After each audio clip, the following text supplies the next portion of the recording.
Hey everybody, what's going on? Mr. Tony of the Dead here, and I have another movie review for everybody out there. And this one's going to be on Blood Tide. This is from Arrow Video USA, and it's directed by Richard Jefferies. This movie follows Neil and Sherry, and Neil is on his way to this Greek island in search of his sister Madeline. And when they get to the island, they're greeted with this like icy welcome from all the natives there on the island because of superstitions and all that, And he finds out that this Madeline is shacked up kind of with this treasure hunter named Fry. And Fry has his own things that he wants to do and is in search of. And what they don't realize is there is this evil that is laid dormant underwater in a cave. And soon they find out that the legends might just be real. The movie came out in 1982, and it's actually written and produced by Nico Masarakis. And he's known for like a lot of stuff like Isle of Death, Zero Boys, stuff like that. And this is like I said, it's on this Greek island. It's a very, very awesome location. Like, I love the location. I love the island itself, the waters and everything. And I really like the cast of characters in this, to be honest. Like Neil and his wife, they're newlyweds, Neil and Sherry. And Neil is played by Martin Cove, who probably everybody knows probably from Karate Kid, or the new series Cobra Kai and that. He's in this, and the guy who plays Fry is actually James Earl Jones. And so like they have a good back and forth at each other, and especially when they first meet each other, it's kind of intense. But they're a lot of fun characters in this. To be honest, Martin Cove's character Neil is very likable. He's fun. It's weird to see him so young and energetic. Not that he's not energetic now, just it's 38 years ago. So well, technically longer, like 39 years ago, 30 or 40 years ago. But it was just cool to see him so exuberant and everything, and it was fun. It was I wouldn't say the movie was fun, but he was a fun character, very comical, and Fry was very intense, but he was comical as well. He was always quoting like like I think it was Shakespeare and stuff like that.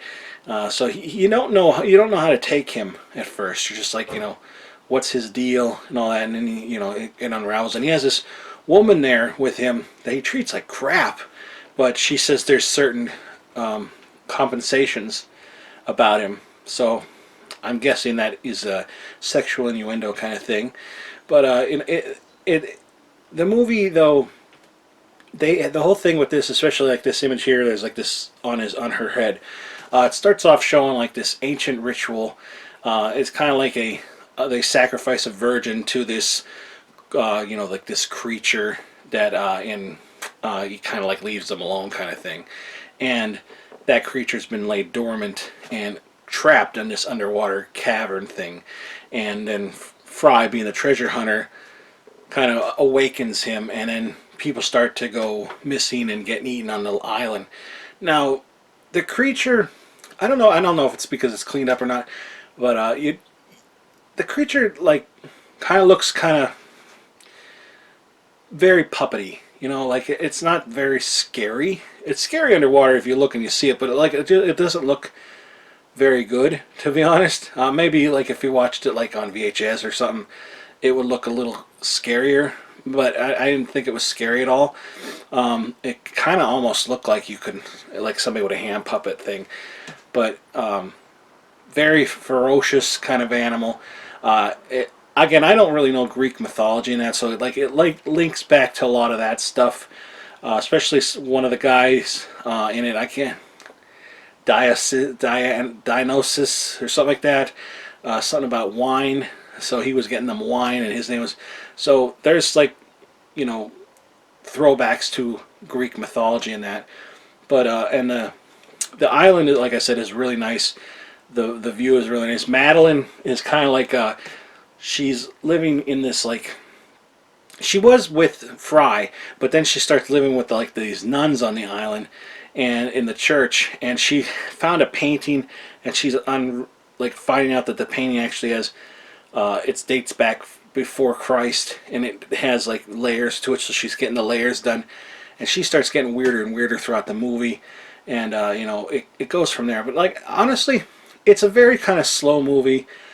I liked it. I did like the movie, but it is very slow and not a ton happens, but I think that's okay because it kind of gives you time to get an opinion about the people in the movie and the, you know, the character development. So I really liked that. Again, not much action and not much showing of the creature, and which kind of sucks, but I thought it was a decent watch. I did like this movie, and Fry's a great character. You know, James Earl Jones does a great job.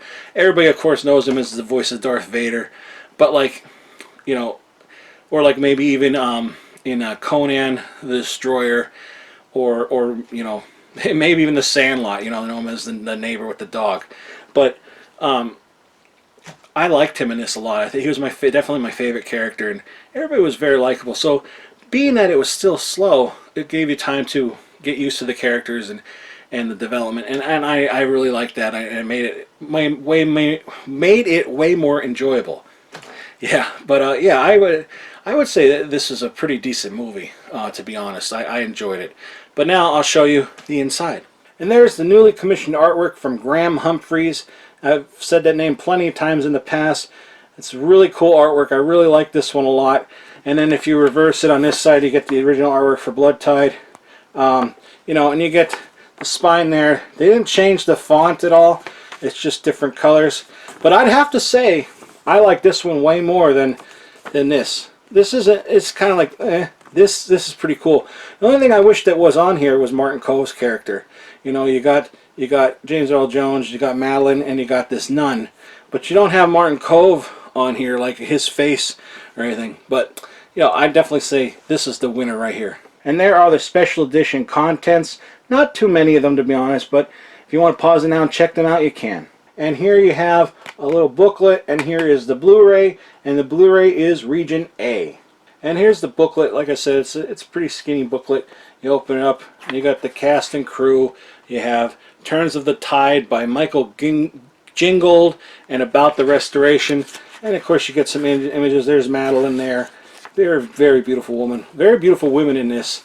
You know, got About the Restoration and then that. And there's the back. So yeah, all in all, I did enjoy this movie. Again, I don't think it's going to be for everyone because of the pace of the movie.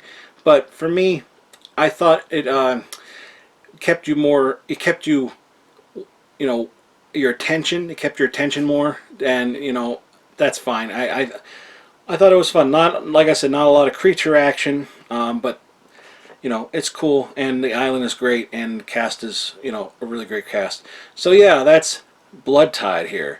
So yeah, give this video a thumbs up, hit the subscribe button. Follow me on any one of the social media links in the description box below.